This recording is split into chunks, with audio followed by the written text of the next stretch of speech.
आज हम बात करने वाले हैं एक बहुत ही इंपॉर्टेंट टॉपिक के बारे में, जिसकी वजह से मेरी जॉब परफॉर्मेंस की क्वांटिटी और क्वालिटी दोनों ही बहुत डिग्रेड हुई दोस्तों। नमस्कार दोस्तों, मेरा नाम है दीनदयाल यादव, मैं एक स्ट्रेस मैनेजमेंट कोच हूं और इस वीडियो सीरीज में हम डिस्कस कर रहे हैं कि कैसे आप अपने स्ट्रेस को परमानेंटली दूर कर सकते हैं। तो चलिए दोस्तों स्टार्ट करते हैं। दोस्तों आगे बढ़ने से पहले मेरा आपसे रिक्वेस्ट है कि इस वीडियो सीरीज में मैं करीब 50 के आसपास वीडियो बना चुका हूं हिंदी और इंग्लिश दोनों लैंग्वेजेस के अंदर। तो यदि आपने वो वीडियोस नहीं देखे हैं तो प्लीज आप वो भी देखिए। दोस्तों ये जो सारी नॉलेज है, ये जो मैं सारी आप लोगों के साथ इंफॉर्मेशन शेयर कर रहा हूँ, ये मैं अपने क्लाइंट्स को हजारों रुपए में देता हूँ। यहाँ पे मैं आप लोगों के लिए कंप्लीटली फ्री ऑफ कॉस्ट दे रहा हूँ। तो प्लीज आप सारे वीडियोस देखिए, अपने आप को स्ट्रेस फ्री बनाइए। और इसमें कुछ वीडियोस मोटिवेशन से रिलेटेड भी हैं, तो वो आपके मोरल को भी बूस्ट करेंगे। तो चलिए दोस्तों अब आगे बढ़ते हैं। दोस्तों आज जो मैं चीज आपको बताने वाला हूँ उससे मैं तो काफी सालों तो परेशान रहा ही, मगर दुनिया में करीब 70 to 80% लोग वही सेम गलती रिपीट कर रहे हैं।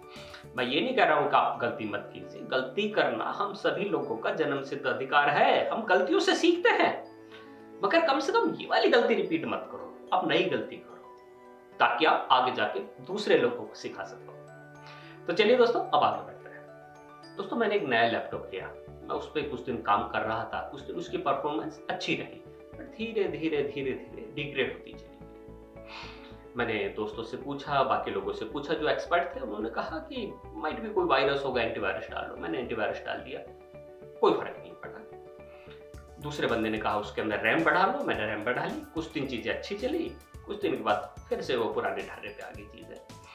फिर मेरे को किसी ने कहा कि ये वाला जो लैपटॉप है तेरा आउटडेटेड हो गया है, इसके अंदर जो हार्डवेयर कॉन्फ़िगरेशन है वो उतना हैवी नहीं है, आप एक दूसरा लैपटॉप ले लो। मैंने दूसरा लैपटॉप लिया।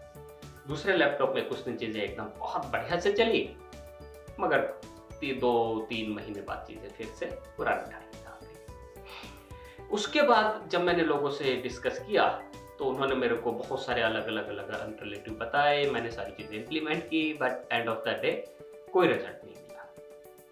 फिर किसी ने मेरे को बोला कि अभी विंडो 10 आ गया है तो वो डाल है, उसमें परफॉर्मेंस अच्छी है। मैंने विंडो 10 डाल लिया, कुछ दिन चीजें बढ़िया चली, फिर दोबारा पुराने ढर्रे पे आ गई चीजें। उसके बाद किसी ने मेरे को बोला कि यार तू एक काम कर, तू मैकबुक ले, मैक की परफॉर्मेंस ना जबरदस्त है। मैंने कहा ठीक है मैक ले लेते हैं। मैक लिया, कुछ दिन चीजें बढ़िया रही, फिर उसमें भी बहुत पुराने ढर्रे पे आ गई। नहीं, वायरस इशू नहीं था, इशू कुछ दूसरा था। इशू था दोस्तों मल्टीटास्किंग का। मैं उस पर बहुत सारे टैब ओपन करके रखता था, बहुत सारे इंस्टेंस, बहुत सारे विंडो, ऐसी सारी चीजें ओपन करके रखता था। मशीन ही तो है यार, कितनी चीजें ओपन करोगे, जितनी चीजें ओपन करोगे उतना उस पर लोड पड़ेगा, उसकी वजह से क्वालिटी उसकी डिग्रेड होती चली जाएगी, स्लो होता चला जाएगा। मगर ये वाली आदत मेरे में आई कहां से, अब मैं उसके बारे में आपको बताता हूं। दोस्तों बात है उस टाइम की जब मैं जॉब किया करता था आईटी के अंदर, और मैं एक कंपनी में था जहां पे मैं एज ए परफॉर्मेंस इंजीनियर काम करता था। तो वो जो मेरा जॉब था उसमें मुझे क्या करना होता था, हम परफॉर्मेंस टेस्ट करते थे एपीआईज की और एप्लीकेशंस की। और उस टाइम पे करीब वो जो टेस्टिंग थी वो मेन फ्रेम कंप्यूटर पे हम लोग करते थे। तो मेरा जो मशीन था, मेरा जो लैपटॉप था, उस पर करीब डिफरेंट अप्रोक्सीमेटली 8 to 10 हम मशीनें कनेक्ट करते थे। और जो मेरा लैपटॉप या मेरा डेस्कटॉप होता था उसमें करीब 3 से 4 क्रोम के इंस्टेंस ओपन होते थे, और उसके अंदर करीब 20 से 30 डिफरेंट टैब ओपन होते थे। इसके अलावा नोटपैड प्लस प्लस और इसके अलावा जो रिमोट मशीन है वो सारी कनेक्टेड होती थी। वो मेरे जॉब का पार्ट था, मैं उसको कम नहीं कर सकता था चाह के भी, क्योंकि हमें बहुत सारी जो डिफरेंट मशीनें हैं उनकी परफॉर्मेंस को मेजर करना होता था। मगर वो वाला जॉब मैंने छोड़ दिया था 2013 में, बट वो आदत मेरी कंटिन्यू रही आगे। दोस्तों यहाँ पे मल्टीटास्किंग केवल लैपटॉप के लिए नहीं बोला मैंने, मल्टीटास्किंग बोला है रियल लाइफ में भी। ये वाला जो मेरा इशू था ना, ये ऐसा नहीं था कि मैं केवल लैपटॉप पे बैठता था तभी करता था।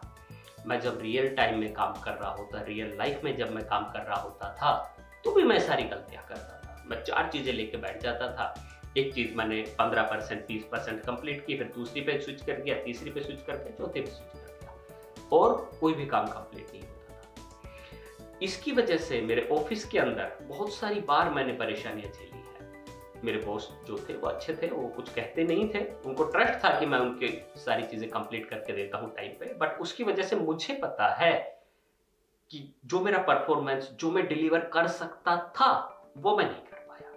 और ये वाली जो चीजें है ना, हजारों लाखों लोग करते हैं इस वाली गलतियों को। तो यहाँ पे जो मल्टीटास्किंग है दोस्तों, वो कोई एक ऑप्शन नहीं है, वो आपकी टाइम, आपकी एनर्जी को किल कर रहा है, आपकी प्रोडक्टिविटी को हाईली अफेक्ट कर रहा है। आपको मेरा विश्वास ना हो तो आप कुछ दिन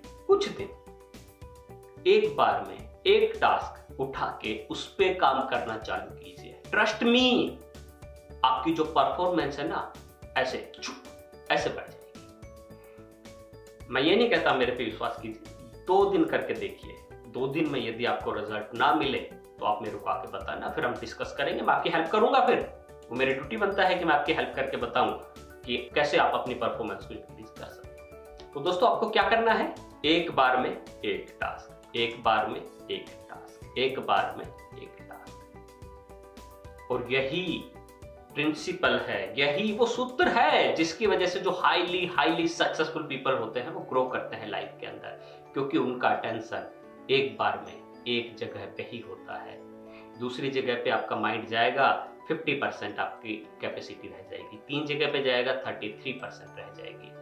और आपकी जो क्वालिटी है वो तो डाउन होगी ही होगी, क्वांटिटी भी डाउन होगी, आप ज्यादा अच्छा काम नहीं कर पाएंगे और आपकी जो क्वालिटी है वो भी कमजोर हो जाएगी। तो दोस्तों सॉल्यूशन जो है बिल्कुल सिंपल है, एक बार में एक काम। दोस्तों ये वाला वीडियो आपको कैसा लगा आप मुझे बताइएगा। इसके अलावा मेरा आपसे रिक्वेस्ट है, मेरे YouTube चैनल को सब्सक्राइब कीजिए, बेल बटन को प्रेस कीजिए और जितने भी वीडियोस हैं अपने जानकार, रिश्तेदार, सभी लोगों के साथ में शेयर कीजिए। दोस्तों मिलते हैं कल एक नए और वीडियो के साथ, तब तक के लिए नमस्कार।